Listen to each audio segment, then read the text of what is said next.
Buen día a todos. Bienvenidos a cada uno a este tiempo en familia, en la familia de la fe. Lo que nos une es Cristo, es su obra. Necesitamos entender qué es la Pascua. En el hebreo, la Pascua su nombre literal es Pesach, como cuando los cambas decimos pues, Pesach. Entonces, ¿y qué significa Pesach? Significa pasar por alto. Y esto nos remonta al Éxodo, al capítulo 12 del Éxodo, donde nos cuentan que la 10ª plaga era la muerte de los primogénitos. Pero Dios le instruyó a Moisés que en la casa de todos los israelitas, los que creían en Dios, se mate un cordero por familia. Y la sangre del cordero se ponga en los dinteles, en los marcos de las puertas de cada familia. Para que cuando pase el destructor, el ángel de la muerte, vea la sangre y pase por alto. Esto es Pascua, amados. Esta Pascua representa a quién. ¿Quién es el Cordero de Dios que quita el pecado del mundo? Es Cristo. Cuando en el día del sacrificio, la expiación, la fiesta de expiación en Israel, había una puerta que entraban los animales que iban a ser sacrificados. Y toda la gente que iba a hacer su sacrificio llevaba un corderito, una ovejita. Pero por esa puerta, para que se cumpla la profecía, entró el Cordero de Dios. Entró Jesucristo montado en un asno, en un burro. Porque Él fue el cumplimiento de todas las promesas. Y ese cumplimiento lo estamos viviendo hoy. Por eso es que celebramos la Pascua y celebramos este día de resurrección como una fiesta gloriosa cuando la entendemos. Entonces, vamos a enfocarnos, a abrochar nuestros cinturones del entendimiento, como dice el apóstol Pedro. Ceñid los lomos de vuestro entendimiento. Así como cuando usted va a alzar vuelo en un avión, se ciña el cinturón. Vamos a alzar vuelo hoy para entender esta obra tan gloriosa de la cruz. Pascua, el poder de la cruz. La cruz, para la gente que no lo entiende, para la gente que no tiene a Cristo en el corazón, para la gente natural, es locura. Pero para los que le tienen a Cristo en el corazón y conocen de la cruz, es poder. Por eso, el poder de la cruz. ¿Caminamos por vista? ¿O caminamos por fe o por vista? Amados, los hijos de Dios, decimos, nosotros caminamos por lo que Dios dice. Caminamos por fe. Pero la mayoría de las veces no es así. Caminamos por lo que sentimos. Caminamos por lo que vemos. Caminamos por lo que oímos.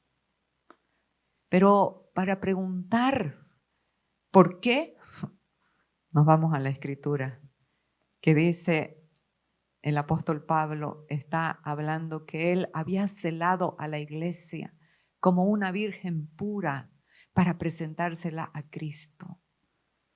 Pero me temo que así como la serpiente con su astucia engañó a Eva, vuestros sentidos sean de alguna manera extraviados de la sincera fidelidad a Cristo, es lo que dice 2 Corintios 11:3.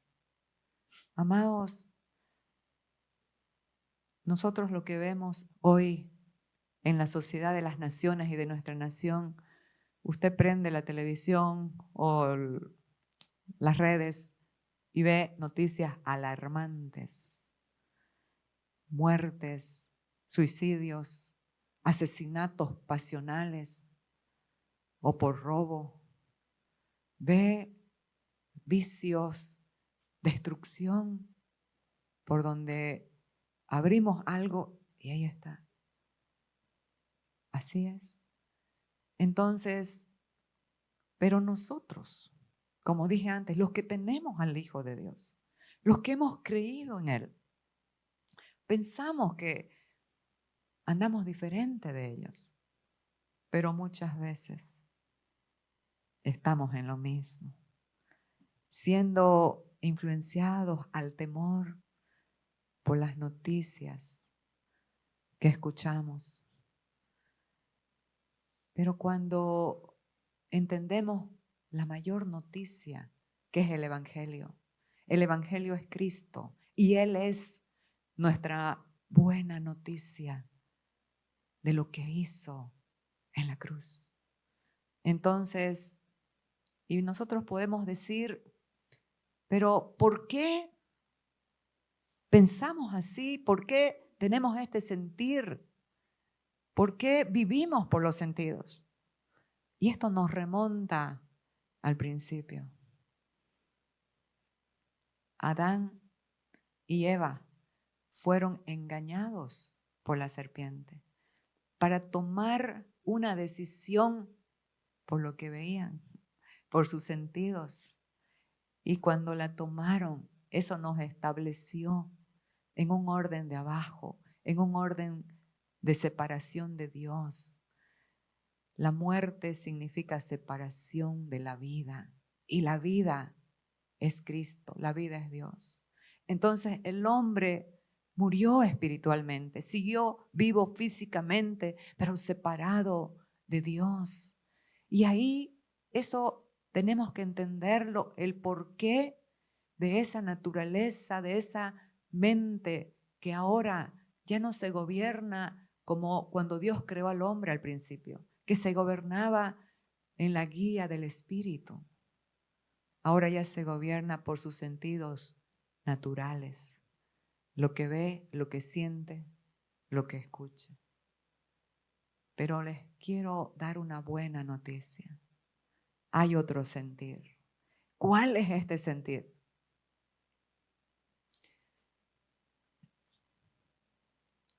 ¿Cómo podemos sentir lo que hubo en Cristo Jesús? ¿Cómo podemos tener el sentir que hubo en Cristo Jesús?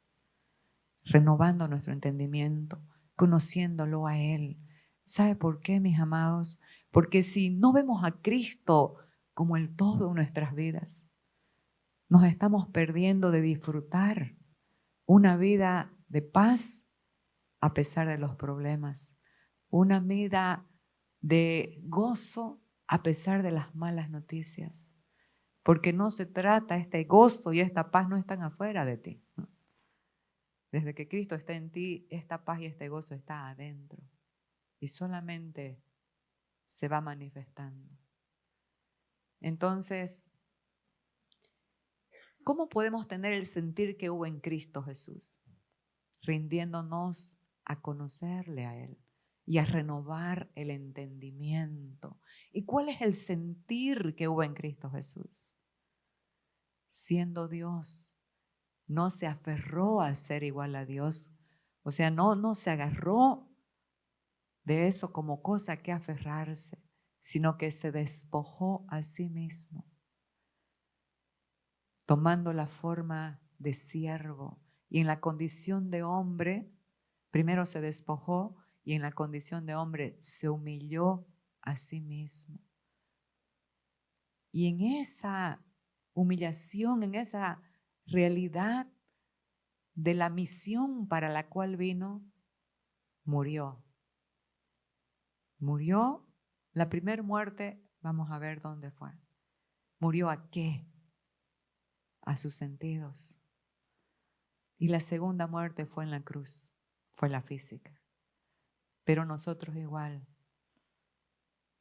¿Cómo tener el sentir que hubo en Cristo Jesús?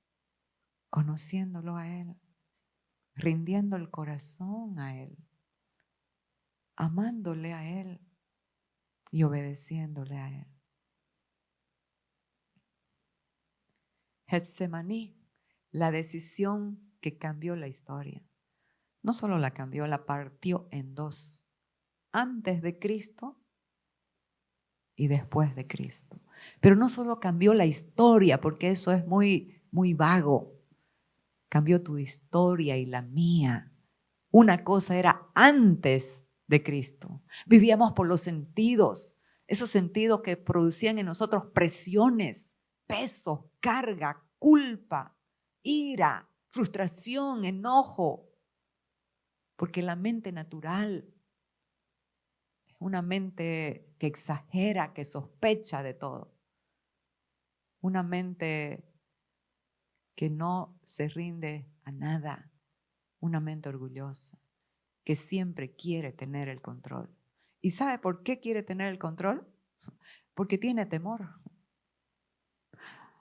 Piensa que si no está en control,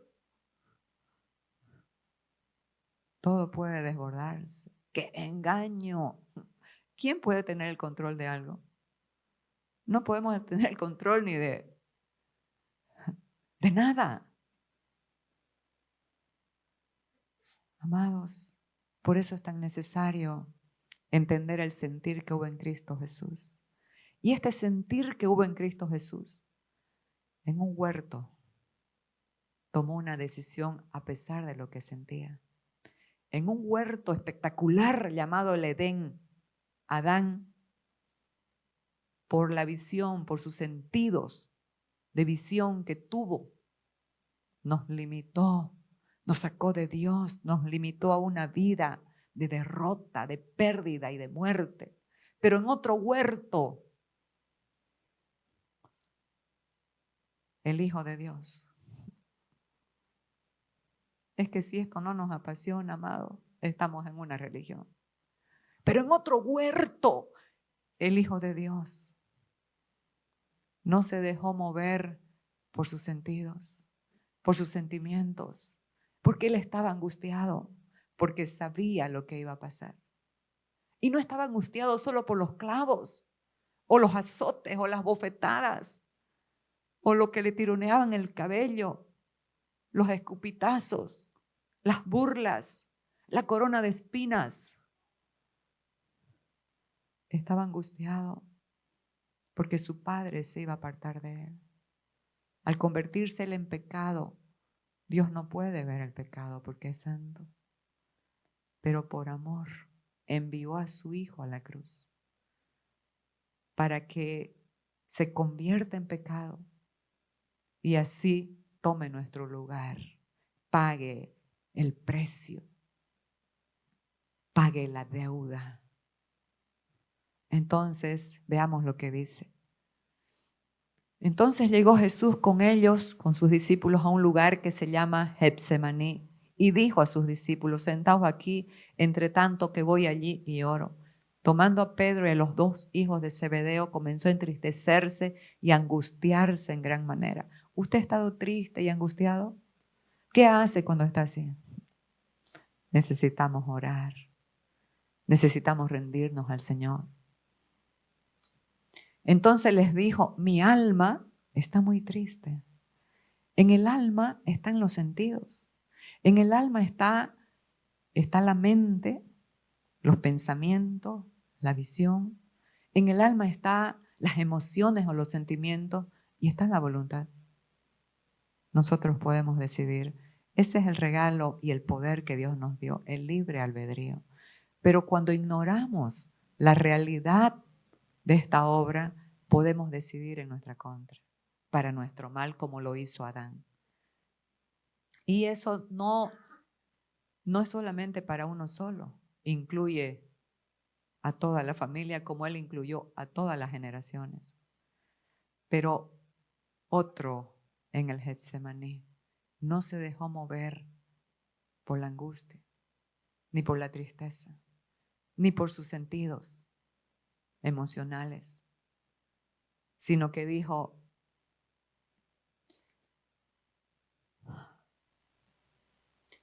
Mi alma está muy triste hasta la muerte, quedaos aquí y velad conmigo. Yendo un poco adelante, se postró sobre su rostro, orando y diciendo, Padre mío, si es posible, pase de mí esta copa, pero no sea como yo quiero, sino como tú.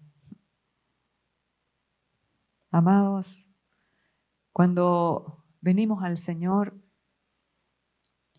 muchas veces nuestra alma es quebrantada antes de recibir luz, porque un alma informada, pero sin quebrantar, es peligrosa. Porque como sabe, puede hacer en su voluntad lo que quiera sin depender de la guía del que lo llamó, de la guía del Espíritu. Entonces, en un huerto, Él murió primero a sí mismo para después morir en la cruz. La generación que vio la promesa cumplida y no creyó. ¿Cuál es la promesa cumplida? Desde el Génesis, Dios estableció una promesa cuando el hombre pecó y dijo a la serpiente, al diablo disfrazado de serpiente, la simiente de la mujer te herirá en la cabeza y tú en el talón. Y esas generaciones comenzaron a caminar en esa promesa. Se levantaron los profetas, el profeta Isaías, que decía, la Virgen concebirá y dará a luz un hijo y llamaremos su nombre Emmanuel, que significa Dios con nosotros. Y ellos vinieron, cada generación venían esperando, expectantes a la promesa, hasta que llegó a la generación que se cumplió la promesa. Ellos vieron a Cristo, pero no le creyeron. ¿Sabe por qué? Porque no cumplió sus expectativas.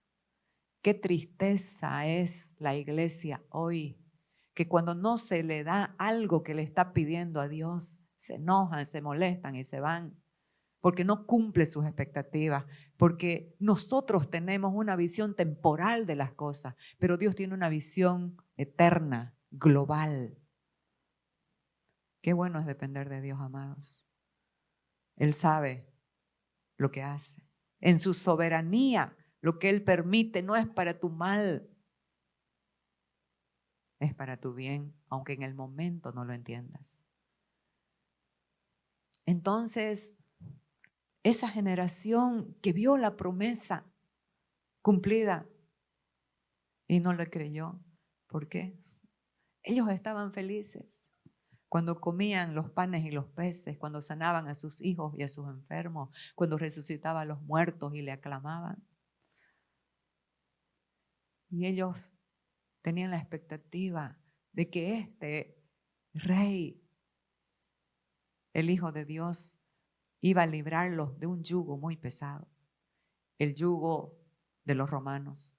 Pero nunca entendieron que el propósito de Él no era liberarlos de un yugo externo, sino un yugo mucho más pesado que no tiene que ver con lo externo. Es el yugo del viejo hombre en nosotros. Es el yugo del pecado que opera en esa fábrica de pecado que es el viejo hombre. Él vino a liberarnos del pecado y de nosotros mismos. Ese es un yugo, ¿sabe qué? Que te esclaviza al miedo, que te somete a sospechas, que puedes ver a una persona y ya tienes la pones como en, tienes pensamientos feos o diferentes, porque eso está en tu mente. Vivir así es una esclavitud, vivir en la culpa del pasado, de lo que hicimos, vivir queriendo agradar a la gente, vivir en miedos, en temores. Ese es el peor yugo, amados. Vivir en la sospecha. Esto es por esto, esto es por esto. de una mente natural que ha tenido una distorsión después de que Adán pecó. Pero los que tienen a Cristo tienen la mente de Cristo. Eso es descanso y eso es paz. Entonces aquí esa generación no le creyó. Y como no cumplió sus expectativas, gritaban. Meses antes lo aclamaban y lo buscaban. Él que lo sabe todo les dijo, no me buscáis porque visteis las señales, sino por el pan que comiste y os saciaste. No trabajéis por la comida que a vida, que perece. Trabaja por la comida que a vida eterna permanece, la cual les ha dado Dios el Padre, y soy yo. Yo soy el pan vivo que bajó del cielo y da vida al mundo. Entonces, después de esos cuantos meses, toda esa multitud que comió fue sanada. Muchos resucitados gritaban, crucifícale, crucifícale.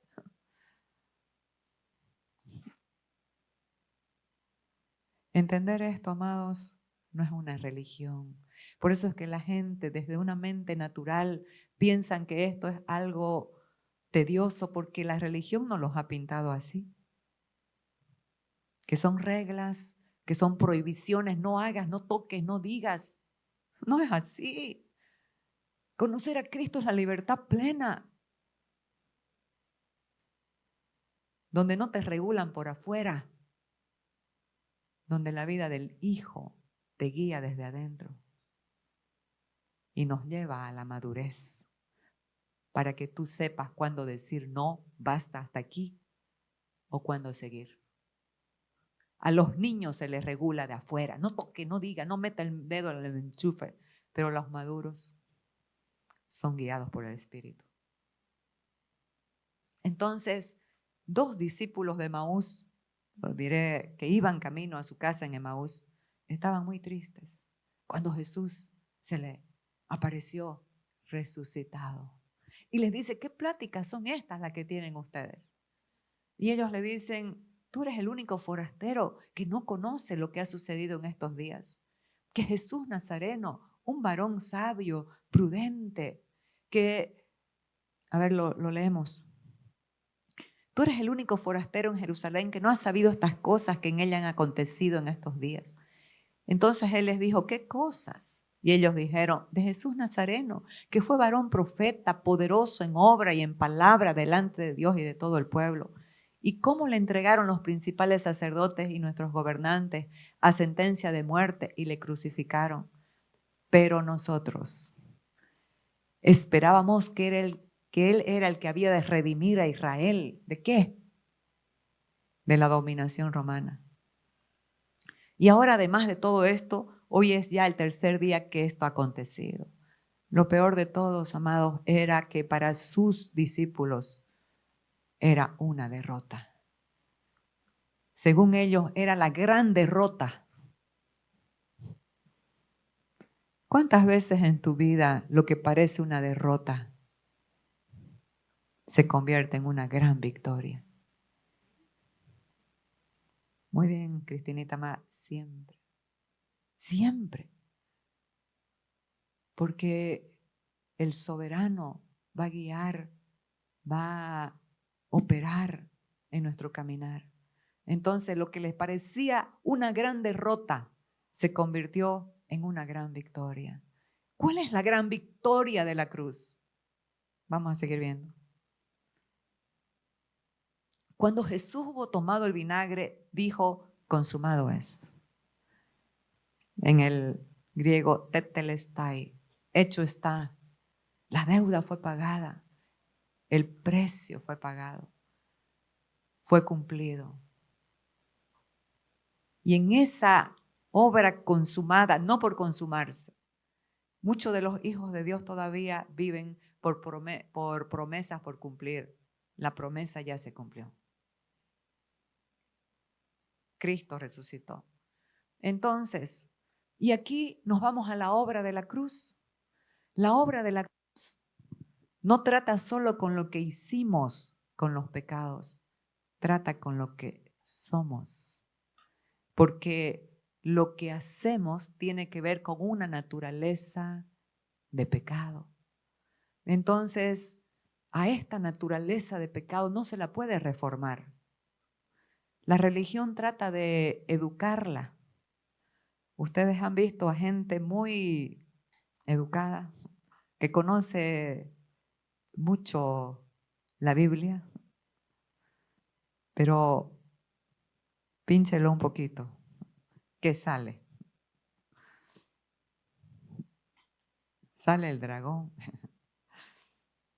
Amados,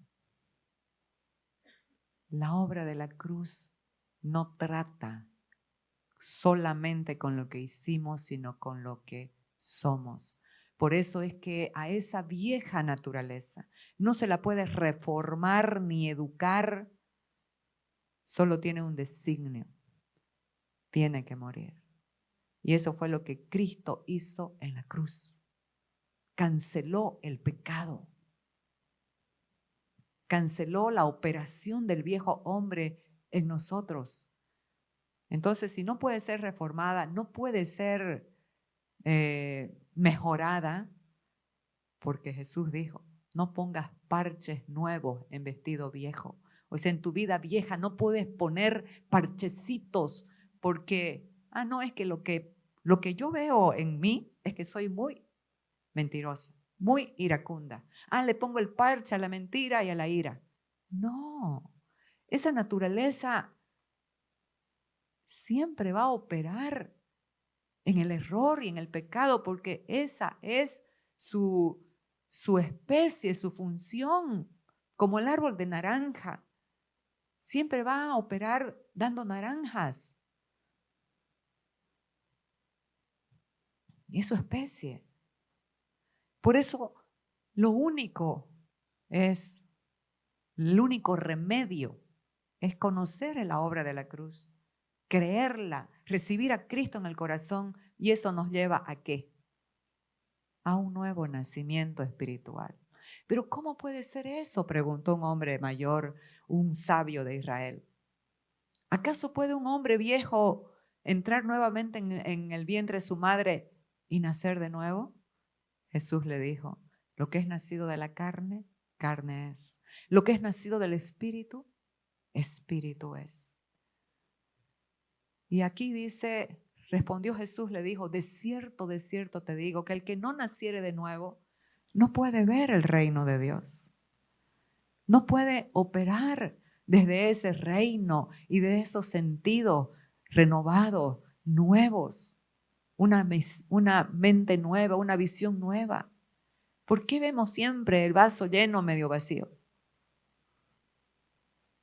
Por esa mente y esa visión sesgada en lo natural, en lo de abajo. Usted ya no es de abajo si tiene a Cristo, usted es de arriba, y desde arriba puede ver sus problemas más grandes como diminutos por el poder de la cruz. La cruz revela dos realidades. La primera, la cruz por nosotros nos da ¿qué? Perdón y reconciliación. Nos da paz de la culpa de nuestros pecados. Nos ha puesto en paz con Dios, nos ha reconciliado con Dios. En la cruz, en esta primer realidad, la cruz por nosotros, canceló el problema legal del pecado. Canceló de una manera, mejor dicho, de legalmente canceló el pecado. Porque en la ley, el que pecaba debía morir. Entonces Cristo nos sustituyó, un sacrificio vicario. En vez de que todos nosotros muramos, uno solo murió por todos. Y esta es la primera parte que tenemos que entender, iglesia, para no vivir en la culpa y que otra vez pequé y que otra vez. Esto es fundamental. Mas él herido fue por nuestras rebeliones, molido por nuestros pecados. El castigo de nuestra paz fue sobre él y por su llaga fuimos nosotros curados. Amados, la iglesia se concentra en sanidad interior.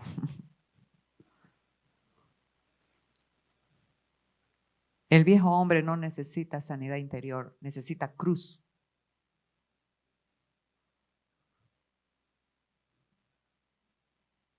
No necesita tantas consejerías, necesita cruz.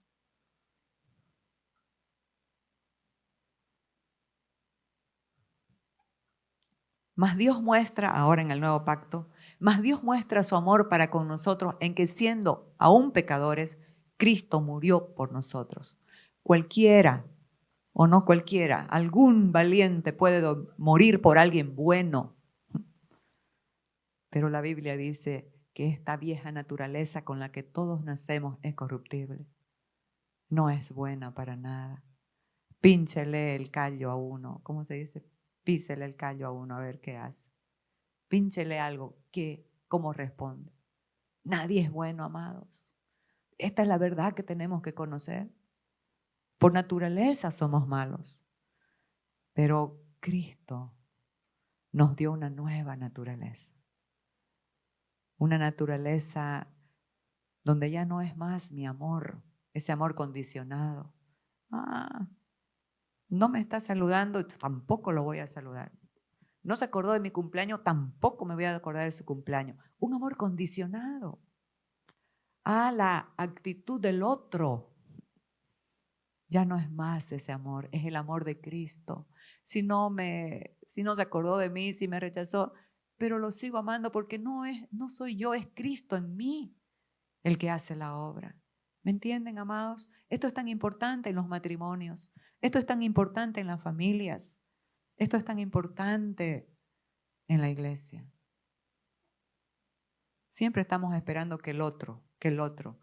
Y siempre nos sentimos víctimas. Nunca asumimos responsabilidad porque el de afuera, el otro, tiene la culpa. Pero nosotros no. La cruz revela dos realidades.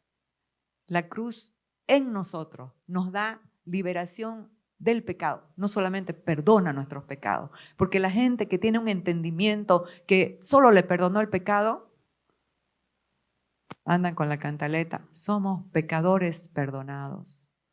Pero sigue el estigma del pecado en ellos y por eso siguen en el pecado, porque no hay una renovación del entendimiento, que ya no son pecadores.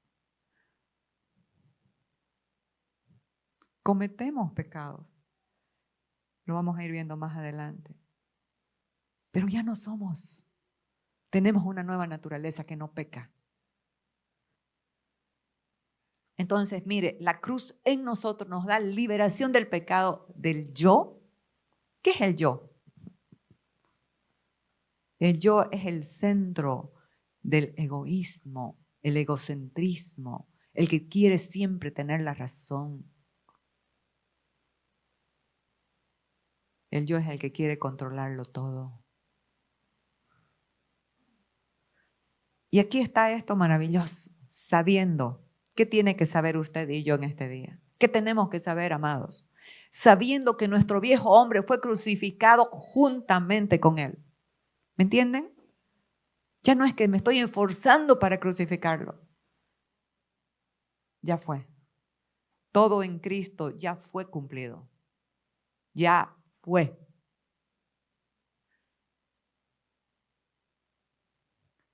Sabiendo esto, que nuestro viejo hombre fue crucificado juntamente con él. ¿Para qué? Para que el cuerpo del pecado sea destruido, a fin de que ya no sirvamos más al pecado. ¿Cómo es que se opera esto? En primer lugar, la renovación del entendimiento. Renovar esta realidad y apropiarla por la fe. Porque si no, vamos a seguir en la religión. Y si somos líderes obligando a la gente. Me contó una muchacha que estoy ministrando que de otro lugar le dijeron, es que todavía no se ha restaurado tu matrimonio porque no servís en la iglesia. Yo le dije, qué aberración. O sea que nosotros vamos a servir por interés, ¿Vamos a servir a Dios por interés de que nos haga bien en algo? No, eso es religión. Servimos porque lo amamos, porque deseamos hacer lo que Él nos pide. ¿Y qué es lo que Él nos pide? La religión hace mucho. Dios no quiere que hagamos más, sino que nos rindamos más a Él, porque esto se trata de vidas.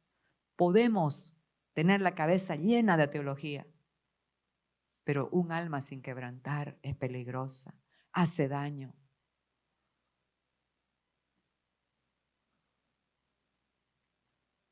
Y aquí, esto es espectacular del apóstol Pablo, que nosotros podemos ver cuando lo leemos a Pablo en sus cartas, el proceso que este hombre pasó.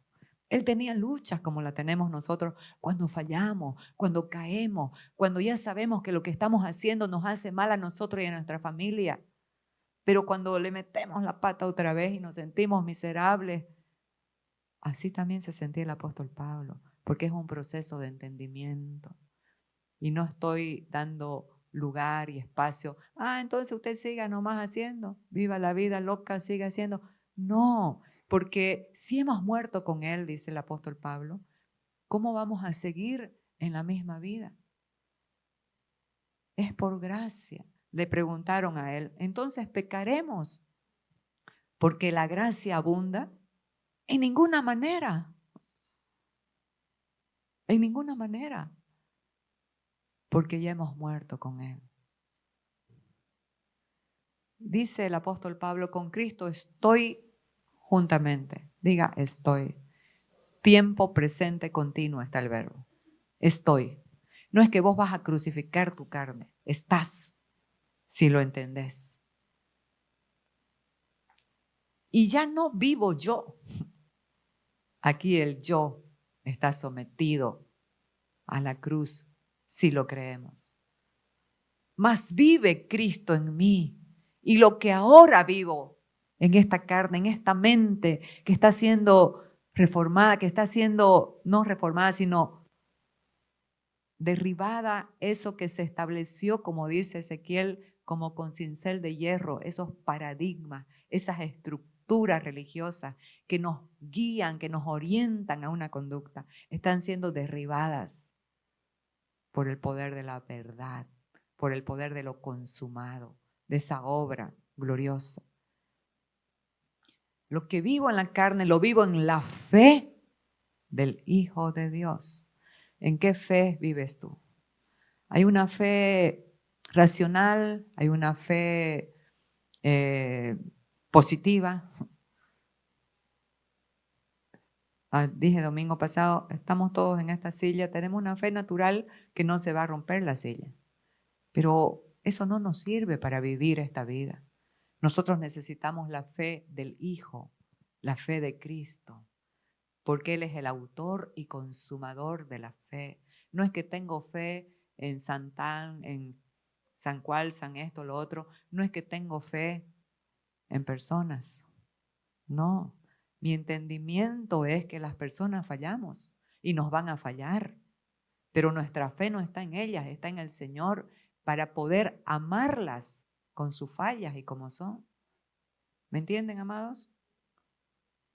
Entonces, y lo que ahora vivo en la carne, lo vivo en la fe del Hijo de Dios, el cual me amó y se entregó a sí mismo por mí.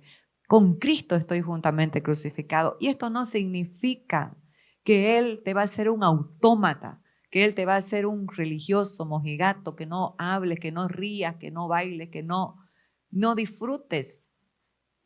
No, el diseño con el cual Él te escogió antes y te diseñó antes de la fundación del mundo y el temperamento con el que naciste lo mantiene, solamente que controlado, gobernado por el Espíritu Santo para hacer su voluntad.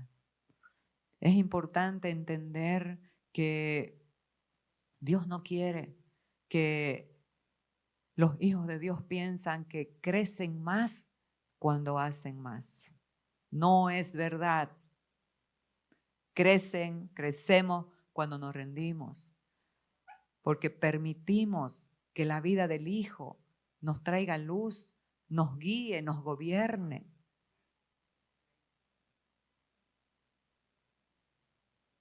Entonces, es creer.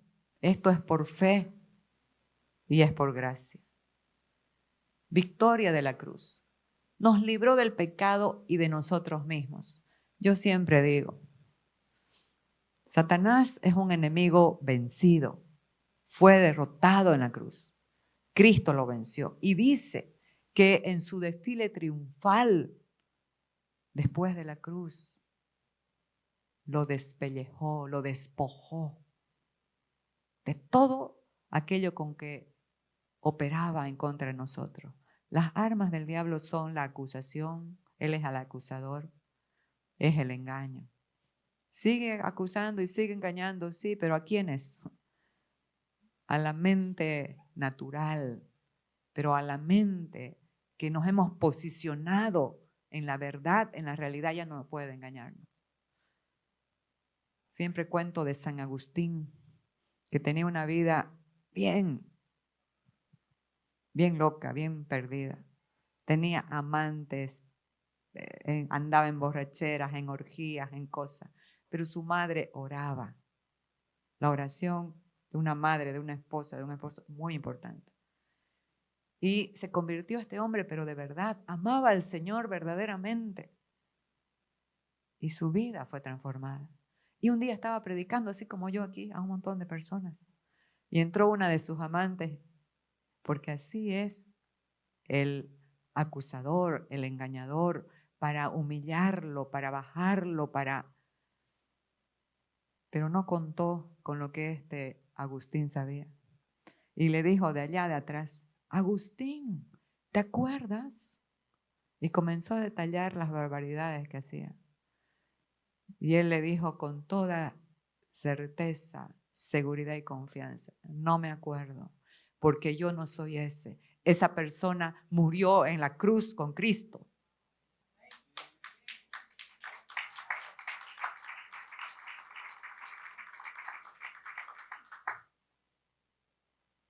No me acuerdo porque yo no soy ese. Ese ya murió. ¿Me entienden?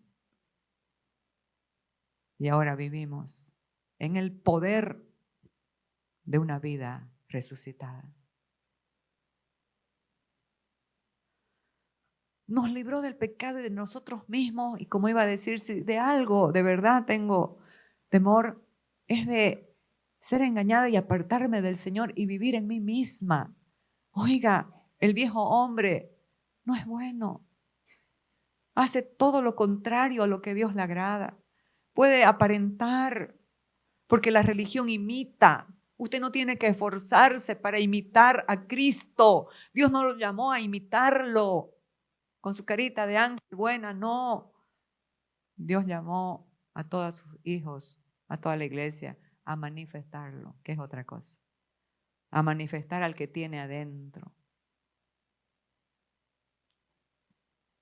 Entonces aquí el apóstol Pablo, en el proceso de entender la obra de la cruz, se condenaba, se angustiaba. Y él dice, ¿por qué no hago el bien que quiero, sino el mal que no quiero? Eso hago. Y si hago lo que no quiero, ya no lo hago yo, sino el pecado que mora en mí. Los hijos de Dios tienen dos naturalezas.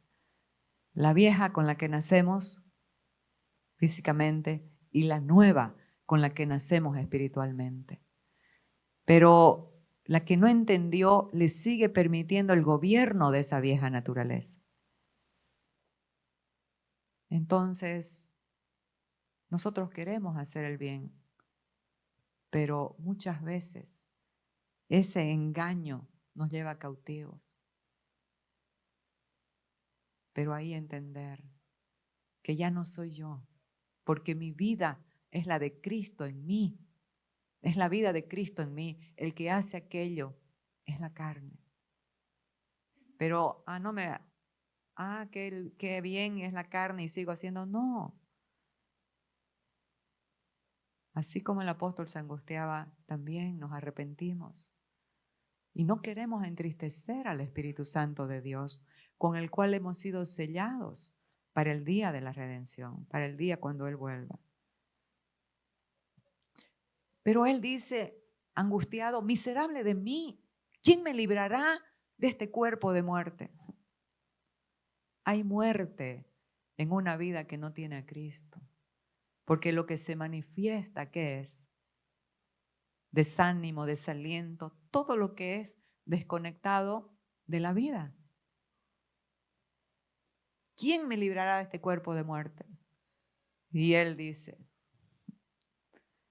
más abajito en el capítulo 7, Él entendió y dice, Romanos 7, gracias doy a Dios por Jesucristo, Señor nuestro. Cristo lo libró de ese cuerpo de muerte. Y ahí comienza este capítulo 8, que para mí es el más maravilloso de la Biblia, y dice, ahora pues, ninguna condenación hay para los que están en Cristo Jesús. Los que no andan conforme a la carne, sino al Espíritu. ¿Qué es andar conforme a la carne? Es en tu mente. Yo tengo que hacer esto, yo tengo que hacerlo. No tienes que hacer nada, tienes que rendirte. Necesitamos rendirnos, necesitamos conocerlo a Él. Necesitamos conocerlo de verdad. Un corazón rendido tiene hambre, amados, del pan vivo que bajó del cielo. Tiene hambre, tiene sed de leer la palabra. Y cuando la lee, la entiende y va alimentando su espíritu. Y cuando se rinde, el Señor le dice, te saca de un gran avivamiento y te dice, anda al desierto y hablarle a una sola persona. ¿Me entiende? Ser guiados por el Espíritu. Así le dijo a Felipe en un gran avivamiento, ándate al desierto y hablarle a un etíope. Y él obedeció. Se fue al desierto y ese etíope estaba leyendo Isaías 53, lo que leímos antes de Jesús. Se convirtió. Y después vimos a Etiopía con miles y miles de convertidos por causa de uno solo y por la obediencia de otro. ¿Me entiende? En desobediencia podemos hablarles a multitudes y ninguno de esos se puede convertir. Pero en la obediencia de uno solo puede traer a multitudes. Entonces, ahora pues ninguna condenación hay para los que están en Cristo Jesús, los que no andan conforme a la carne, sino conforme al Espíritu. La carne siempre te va a separar de Cristo. A la carne le gusta hacer cosas, entiéndalo, por favor. Le gusta hacer, ir, decir, pero no le gusta rendir su corazón. No le gusta entregar su voluntad. Porque la ley del Espíritu de vida en Cristo Jesús me ha librado de la ley del pecado y de la muerte. Oiga, hay una ley superior a la ley del pecado y la muerte. Es la ley del Espíritu de vida. ¿En quién? En Cristo. Esto es vida, amados. Esto es como un amigo que tengo en Costa Rica. Esto es pura vida. Eso. Esto es vida, entenderlo, porque la ley del Espíritu de vida en Cristo Jesús me ha librado, nos ha librado de la ley del pecado y de la muerte. Es una ley superior. Porque lo que era imposible para la ley, nosotros podemos predicar ley. Bueno, tienen que orar 2 horas. Tienen que leer la palabra 2 horas. ¿Qué tienen? Necesitamos rendir el corazón para orar y para leer la palabra. Cuando algo te imponen, inmediatamente hay un... Entonces,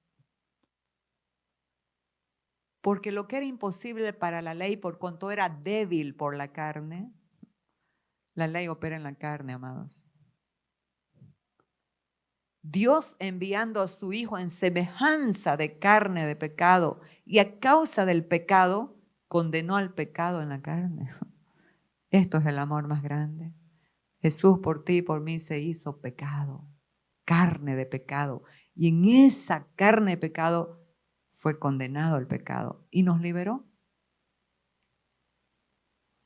¿Cómo permanecemos en la victoria de la cruz?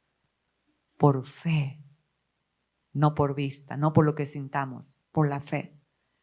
Aquí nosotros vemos la obra de la cruz. ¿Cuál es la obra de la cruz? Que el viejo hombre ya fue crucificado, no va a ser, ya fue.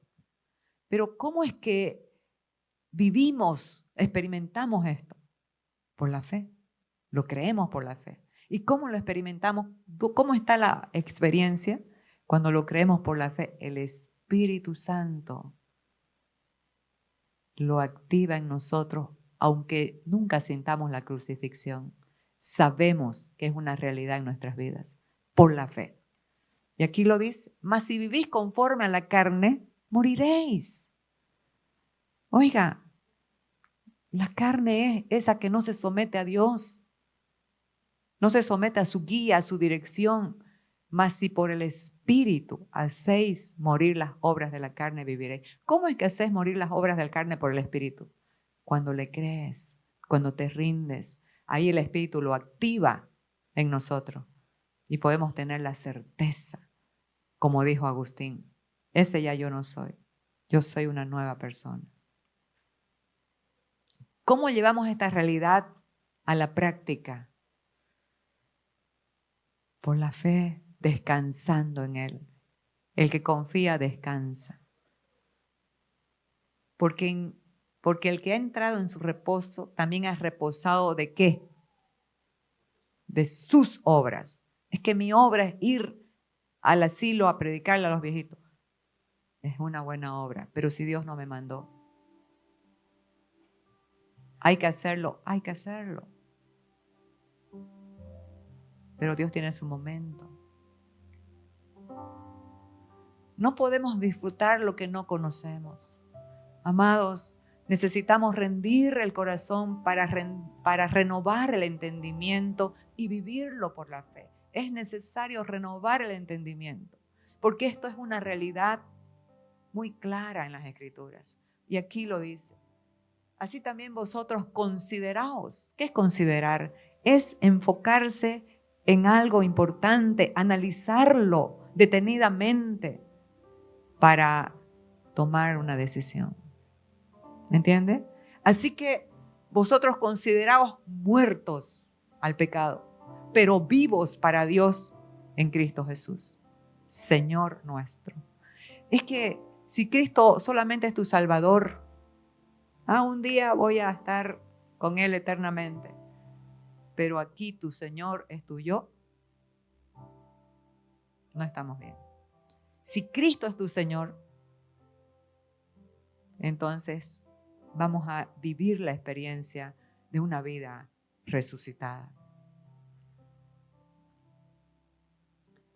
La resurrección es la cruz es la puerta a la resurrección. Amados, sin muerte no hay resurrección. Si Cristo no murió, ninguno de nosotros morimos y ninguno de nosotros resucitamos. Él es el primero, Él tiene la supremacía, es el primogénito de los muertos.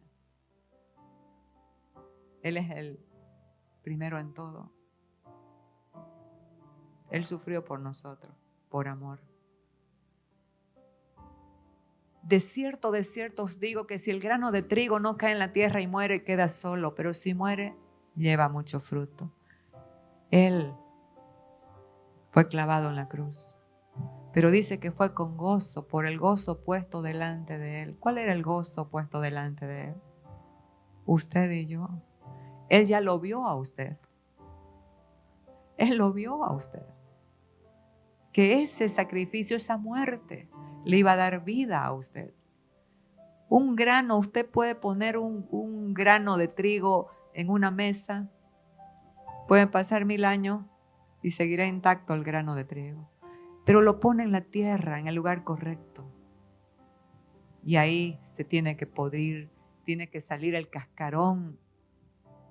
Y va a comenzar la raíz para abajo y la planta para arriba. Esa sí es nuestra vida.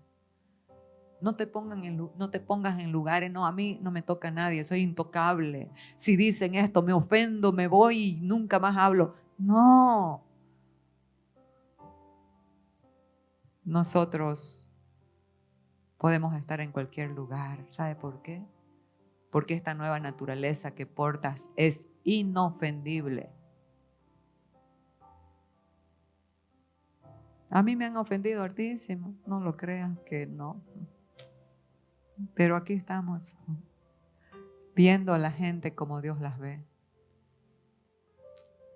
En amor, en la dimensión que Dios las ve. Porque ¿qué pasa si me molesto y me enojo? Entro en la trampa de Satanás, que es la ofensa.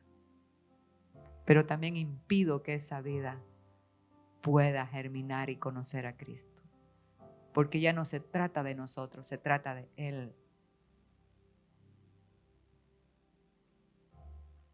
Así que la cruz no es una prisión, es una puerta de salida. ¿De qué? De la muerte, del viejo hombre. La cruz es la última frontera de la operación de la carne. La cruz es vida, porque donde hay cruz, hay resurrección. Por lo tanto, la cruz nos lleva a enfocarnos en uno solo, que Él mismo lo dijo. Si el Hijo os libertares, seréis verdaderamente libres. ¿Quién puede decir eso? ¿Qué te da libertad a ti? El yoga, las disciplinas orientales. ¿Qué te da libertad? En serio. Nadie dijo, si el Hijo os libertares, seréis verdaderamente libres. O sea, verdaderamente libres, solo Cristo. Puedes practicar de todo, pero o te enredan o te chipan más, pero no te dan libertad. Y lo sé, porque he practicado.